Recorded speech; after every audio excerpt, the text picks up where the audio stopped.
আমেরিকায় বাংলাদেশি হত্যা কেন হলো তার জবাব চেয়েছেন প্রধানমন্ত্রী শেখ হাসিনা। আমেরিকায় শিক্ষার্থীদের ওপর যেভাবে পুলিশ হামলা করেছে তাতেই প্রমাণ হয় সে দেশে মানবাধিকার ও কথা বলার অধিকার কতটা আছে।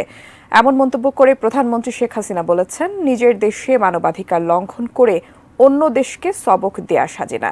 সন্ধ্যায় গণভবনে আওয়ামী লীগের কেন্দ্রীয় কার্যনির্বাহী সংসদের সভায় এসব কথা বলেন তিনি। প্যালেস্টাইনে এই ইসরায়েলের গণহত্যার বিরুদ্ধে আমেরিকার বিভিন্ন বিশ্ববিদ্যালয়ের ছাত্র শিক্ষকরা আন্দোলন করছে।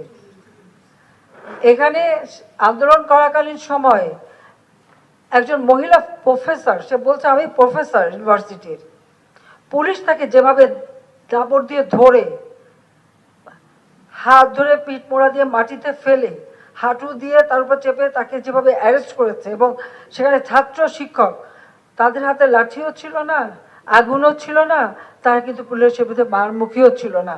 তারপরেও আমেরিকার পুলিশ যে আচরণটা করেছে, সে এরপর ওদেশে যে মানবাধিকার কতটুকু আছে সেটাই তো প্রশ্ন। কথা বলার স্বাধীনতা কতটুকু আছে সেটা প্রশ্ন।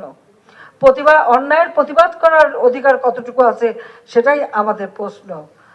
বাংলাদেশের উপর মানবাধিকারের রিপোর্ট লেখে, নিজেরা আয়নায় চেহারাটা দেখে না, এটাই হচ্ছে বাস্তব কথা।